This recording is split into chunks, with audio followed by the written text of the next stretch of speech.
And this is where we get the word fascist from, in fact. The word fascist comes from the word fasces, which is a Roman symbol coming out of the ancient past. So those are two profoundly occult symbols. And the very fact that there are 3 tiers there, that the representative is sitting 3 tiers high, has a lot to do with Freemasonry and the first 3 degrees of Freemasonry. That's right. And why I'm bothering to explain this is because this is the background of the symbolism, so that later when we find out how it permeates into the corporate world, we have to understand who would put it there.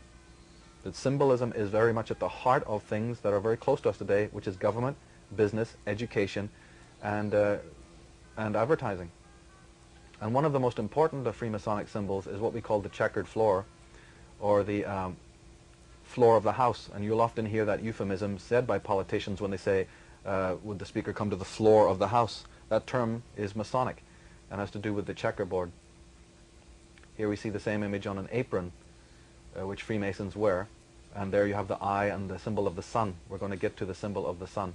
So important occult symbols flourishing. And here's, again, like you asked if people have resistance to this. Well, they may as well realize that most of the founding fathers were heavily involved in Freemasonry. And I'm not saying that Freemasonry is anything negative per se, but it is very symbol-rich. It is not a religion, it is a theocracy, a theology, or a theosophy. It is an occult fraternity. And it is steeped in ancient symbolism coming out of the ancient past. And as we said, the floor and the checkerboard, one application that we do see, because remember what hides behind the doors of secret fraternities we're not usually privy to, but I will draw your attention to the fact that police officers throughout the Western world have the checkerboard on their hats.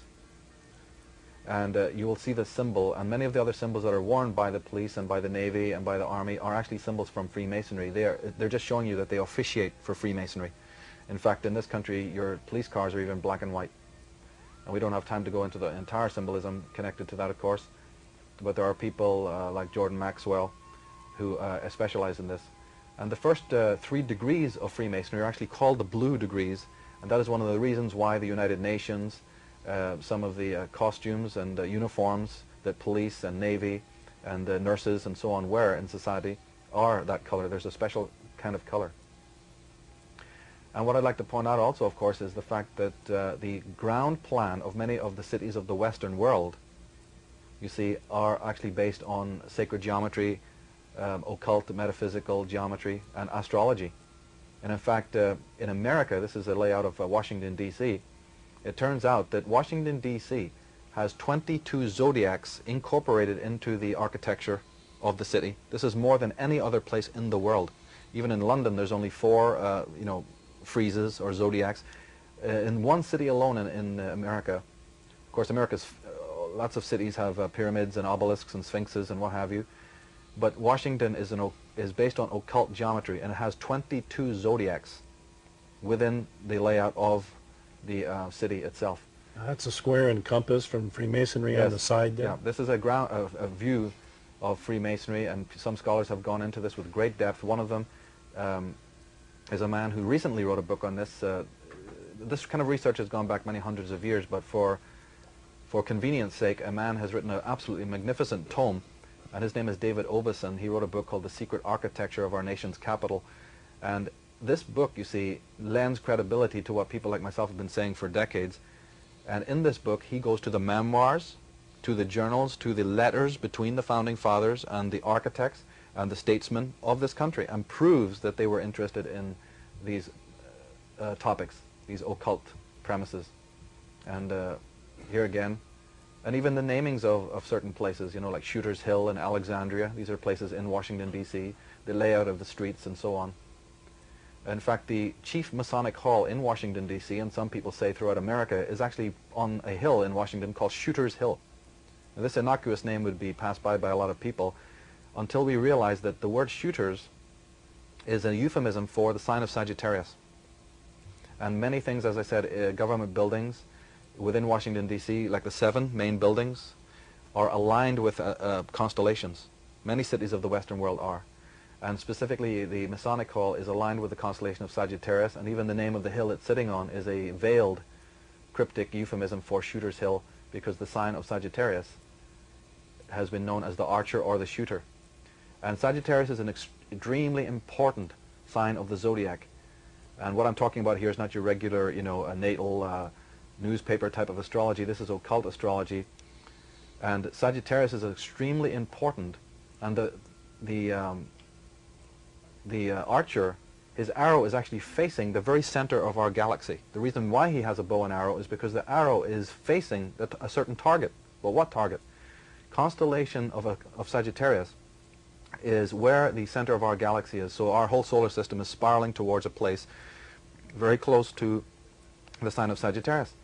But more importantly, if you look at this photograph, in the top right-hand corner, there's another gigantic constellation, even bigger than Sagittarius.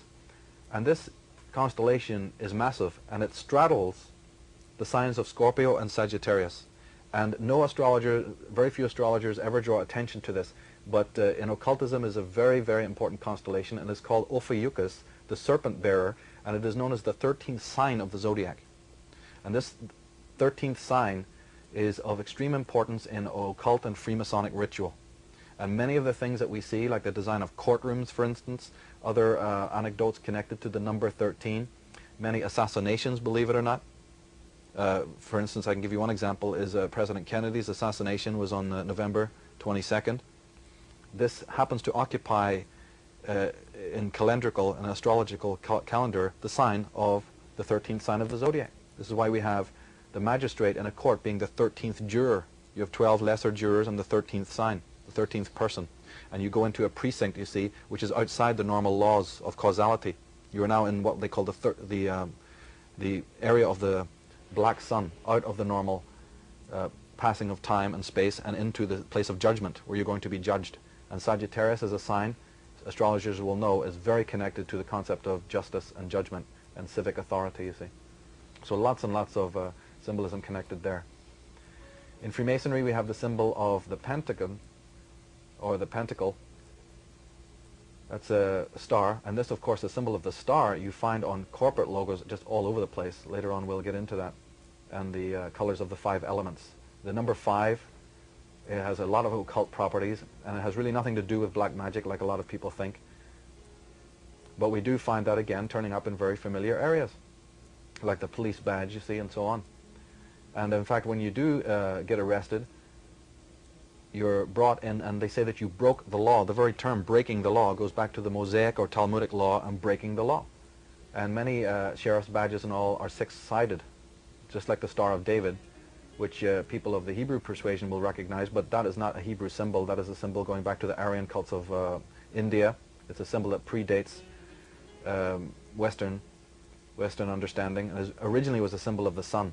And then the Semites picked it up and made it a symbol of the planet Saturn. But we're still seeing occult symbolism in very obvious places in the world. Here is a Medal of Honor that is given to nobility and given to people of merit. And again, the symbol of the eagle and the pentacle. It says it's the Medal of Honor, so this is a positive thing, but the Right.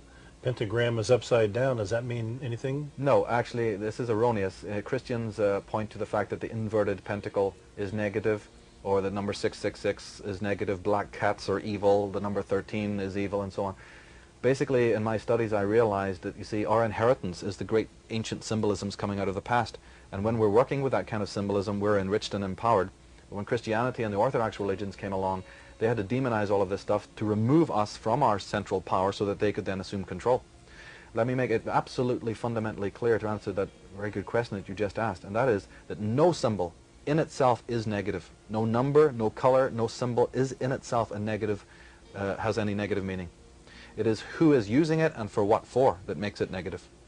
And the what for might change with time. And of course it does, depending on your agenda. But no symbol, I don't care if it's a reverse crucifix or an upside down pentacle, no symbol in itself has negative properties. So on, you know, but it's who's using it and for what for is the answer to that. Here is a group called the Shriners that are well established in America, again, using Egyptian symbolism, you see.